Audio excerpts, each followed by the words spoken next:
All right, hello. This is your boy Topaz, and I am trying OBS for the first time and then also trying to make a video for the first time. So this is just a tester. I'm just getting used to the interface and how things all work in this system. So I wanted to showcase what I was going to play for the MZMI format that we're going to be having prior to Phantom Nightmare. And with that, I'm going to be showcasing Volcanic Snake Eye. I think that Volcanic Snake Eye is a deck that offers a couple different win conditions on top of just being able to do a lot of the Snake Eye and Volcanic combos. The deck has um, pretty good going first plays as well as showcasing some really strong going second plays if you happen to get the opponent with some hand traps such as like Ash Blossom, Droll, things like that. The reason this version is for those that could not afford bonfires. So in this situation, I'm playing Parallel Exes, which is going to be a way that we can get past part of the bonfire problem in a list like this. I will say that if you do have bonfires, I would replace these out and also replace the Banshee and the Time Thief Redoer as well for some more generic Link monsters, as Bonfire will be able to just essentially facilitate some more cleaner plays. So first I want to start off with just a lot of the hand traps. So 3 Ash Blossom, it's a really good card right now. There's a lot of decks that have pretty significant choke points, so Ash Blossom gets the job done there. We play 1 Diabell Star, 3 Droll and Lockbirds. I think that with Bonfire entering the meta, this does become a stronger card. Um, and also against other decks, like Vanadium was untouched with the ban list, so this card still is seeing a lot of play and can counteract some strategies. We play 3 Fenrir. These are essentially non-engine. They don't really have any strong like synergy with the deck. However, Fenrir is just a good card, and if you have 3 spaces in the deck, I do recommend it for a list like this. There are situations where you may not want to play this card because this deck does a lot of drawing, and in those situations, Finner may not be the best. You may want to just switch this with some more non-engine, like some potential hand traps like DD Crow and Nibiru, which I'll get to in a little bit later. We play 1 Div Incarnate. I think every Snake Eye deck that plays like a significant Snake Eye package should be playing Div Incarnate, primarily because Ash can search it and so can the original Sinful Spoil. So there's been times where you play through a little bit of disruption or bait out like a Barone or bait out like a Purelli or something like that, and then Div Incarnate just ends up being able to break that board and allow you to keep playing. The 3 Parallel Exes. So Parallel Exes serves an interesting purpose in this deck. Anybody who's played Snake Eye packages knows that Snake Eyes do a lot of level ones. Your original Sinful Spoil gets you a level ones. Volcanics are level ones. You have Trooper, which is your generic 3, and will sometimes be a normal summon, but not always. So the common play is that you can do Ash Blossom into Birch, special summon Birch, turn Birch into a Link Karibo, and then activate Parallel Exes to summon into the arrow that Link Karibo is there. And then from there, the Exes will summon the other Exes, and you'll be able to make an Infernal Flame Banshee. Now, if you summon the Ash Blossom off of the original Sinful Spoil, you can use Banshee to add Volcanic Trooper, and Trooper will get your Accelerator, which will then send this one to grave, and then get your like Rimfire and Emperor to graveyard. If you've already consumed your normal summon, you can use Banshee to just send the Rimfire from deck to graveyard to then send Emperor, because you're going to get three Pyro monsters in grave through the Snake Eye line. So for those that are unfamiliar with Banshee, Banshee is a rank 4 fire that was introduced in Age Overlord, also known as Agov. It's generic. You can detach a material from this card, take a Pyro, and either add to your hand or send it to a graveyard. So it's a little bit better than Bonfire in that manner. If this card is banished and you control a Pyro monster, you can special summon this card and it gains attack equal to the number of your currently banished monsters times 100. The attack gain doesn't really matter. However, the special summoning does matter because Emperor allows you to just banish 3 pyros from your graveyard or field. So you can link off the Banshee for something. You can banish it from the field. And then Banshee will summon itself since you control a Pyro monster. And then that way, the cost for Emperor doesn't seem as daunting because you did it with essentially 2 Pyros as opposed to 3, which does matter in some grind game states. Uh, so moving forward, we play the Snake Eye package, 2 Ash, 1 Birch, 1 Oak. For the Volcanic line, you do need to play all 3. I know that Fire King lists and some lists post Phantom Nightmare that are on Populous tend to cut the Oak and Birch because they just really need Ash and Populous. But for this particular list, you do need all 3. Ash searches Birch, make a Link Karibo, Ash send itself and the Link Karibo to summon Oak. Oak will bring back the Birch, and then you make Flamberge.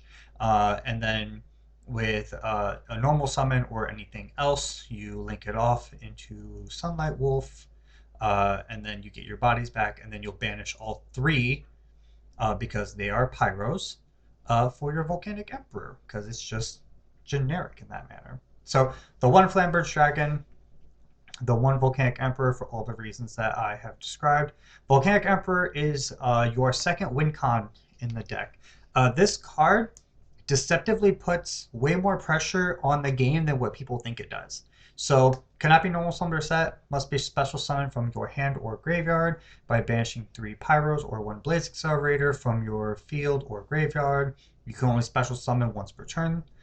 If it's summoned this way, you can inflict 500 damage to your opponent for each banished Pyro, once again, generic, and then you can set a Volcanic Trap directly from your deck. Now, it has an ongoing, lingering effect that each time your opponent special summons a monster or monsters, they take 500 damage. So, usually on your turn 1, however you play your combo, Emperor is going to be burning for 1500 damage, sometimes 2000 damage, which already puts the opponent down to 6k. And then from then on out, every time they summon afterwards, just puts them a little bit on a timer. Against decks like Vanadium and Tearlament, Horus, they have to special summon a lot in order to kind of get things going. So Emperor punishes the opponent for setting up, which then makes your follow-up turns even easier. In some cases, with the disruption or with the hand traps that you get, they may be able to, take 2,000-3,000 damage while special summoning, and then, they out Emperor or whatever. But Emperor can just summon itself back the following turn. So because it summons itself back, Emperor burns for more damage, and that alone often ends up winning the game. You don't really have to do the additional battle phase stuff, but it doesn't hurt. From then on out, to fill out the Volcanic package, we have Rimfire, which has 2 effects. If it's sent to your graveyard, you can activate one of them, and you can only activate each of the effect once per turn. So you can banish it from the graveyard, and then you can send a Volcanic from deck to grave. Often you're going to be sending Emperor. Sometimes you'll be sending a Shell just to get the Shell resource going. And then the other effect is that you can banish a Blaze Accelerator from your field or graveyard, and if you do, place another Blaze Accelerator continuous spell or trap from your hand or deck face up on the field. It is cool because it doesn't activate the card, it just places it on field. So you do get to bypass some of the restriction costs of, for example, like Volcanic Blaze Accelerator, which is activated by sending a Blaze Accelerator. You could activate this, send this, activate its effect, send this to a graveyard to place this on field. I'm sorry, banish this card to place this on field, and then that way you get it live. Then we have the 3 Volcanic Shells, which, once per turn, pay 500 life points, add another one from deck to hand. This is your resources. It counts for your resource for Diabellstar. It counts as a resource for sending to a grave for Volcanic Blaze Accelerator. It also is a level 1 that you will special summon off Volcanic Blaze Accelerator so you can continue your Link plays, which we'll kind of get to more a little bit later when I talk about the extra deck. And then we have the 1 Trooper. I will say that even with 3 bonfires, I would probably only want to play 1 Trooper Uh, Primarily because you only need to see one throughout the game. Bonfire acts as three additional copies of Trooper, three additional copies of Ash, three additional copies of Oak, three additional, it Bonfire toolboxes you into whichever one you need to kick off your plays, depending on what your hand looks like.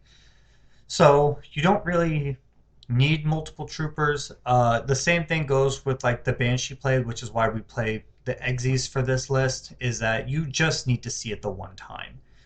So once it does its thing, which is its role is searching this, you don't need to see it again.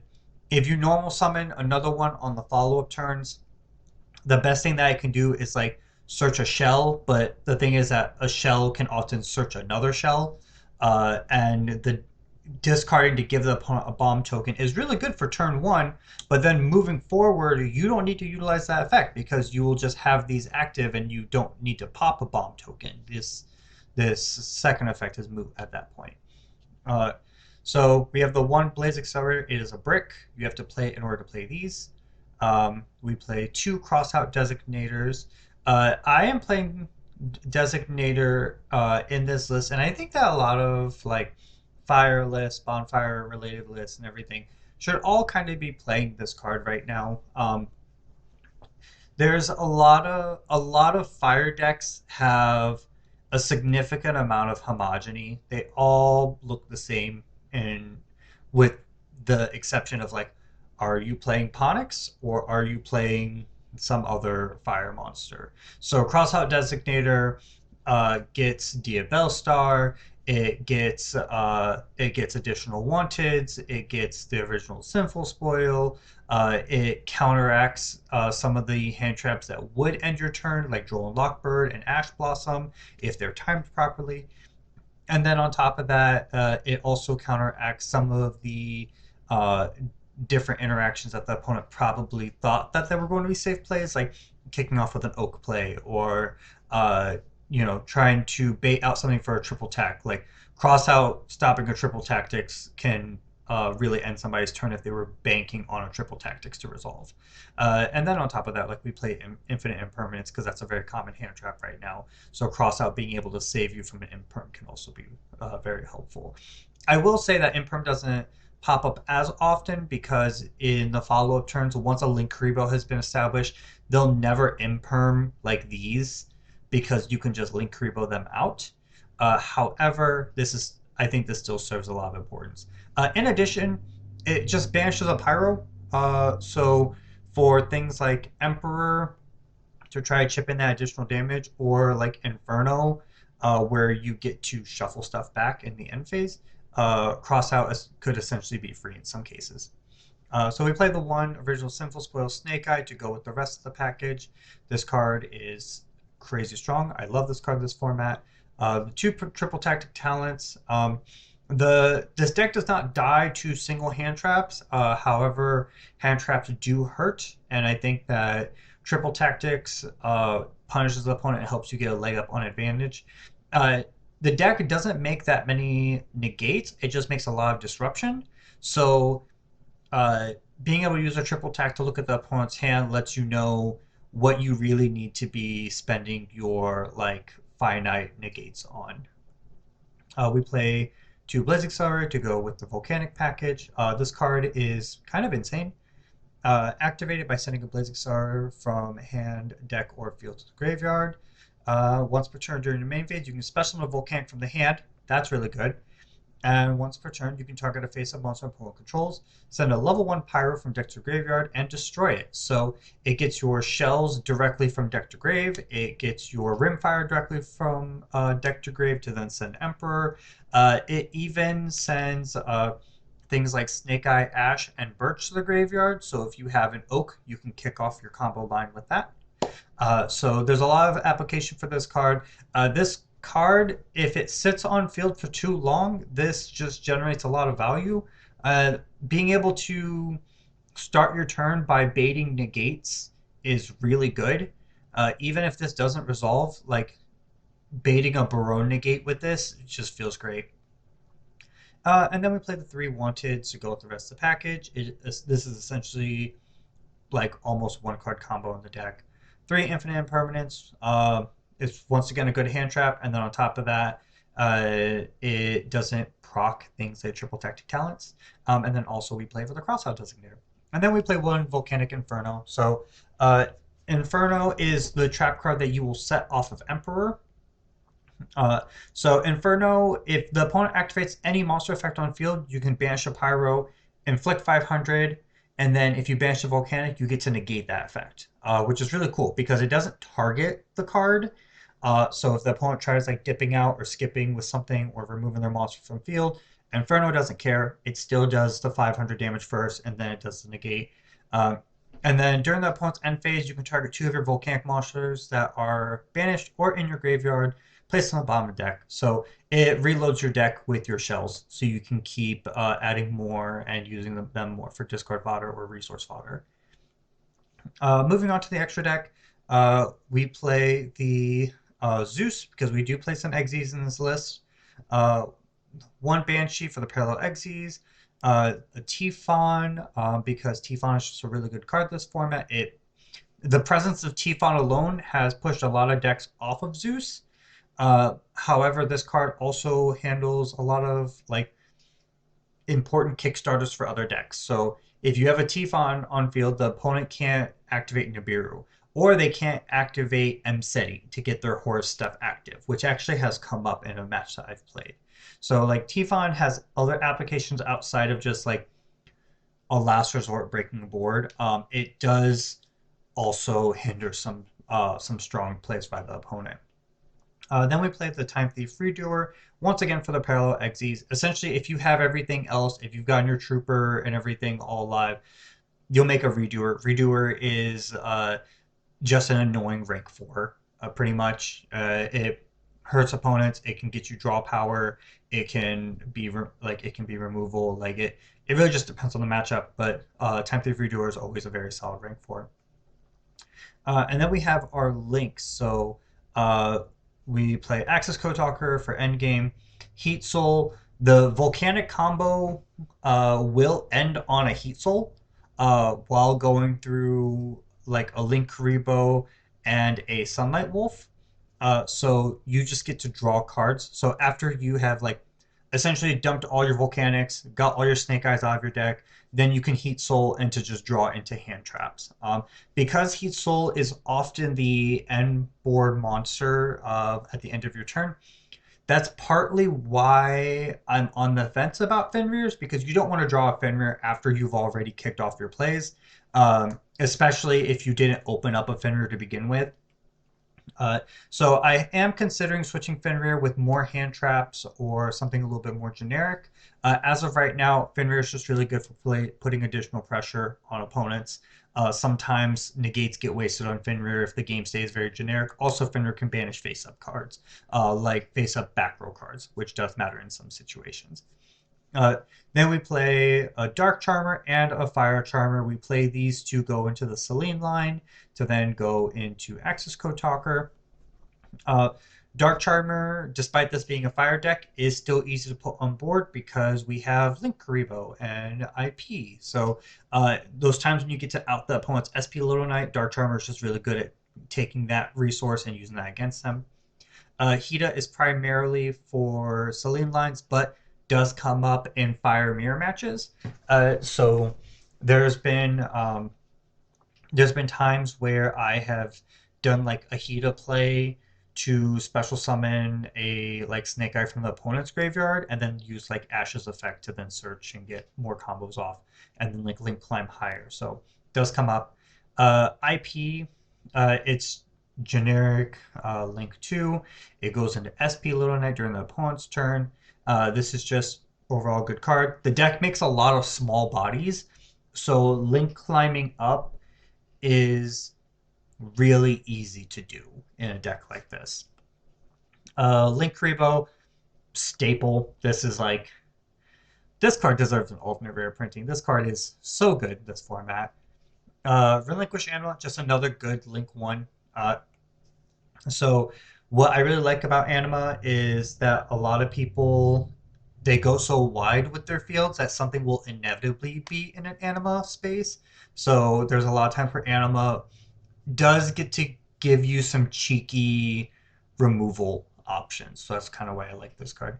SP because best card in the format. Uh, Almirage.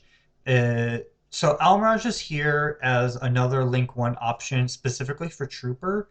I'm considering cutting this card because if you saw Trooper, uh, I mean, like, and you have the parallel Xyz, you're probably going to be able to get like a Link Karibo by the end of it by using like Trooper, discard something, give them a token, this, send this, pop the token, they take some damage, shell, add itself to hand, special summon it with this, make a Link Karibo, and then you'll exit off that. Um, I just don't know how I feel about this yet. The opportunity hasn't come up where I've been like, oh gosh, I really need Al Mirage. But I also haven't had the situation where I haven't been like, yay, I'm glad I play Al Mirage. So I'm on the fence about it right now.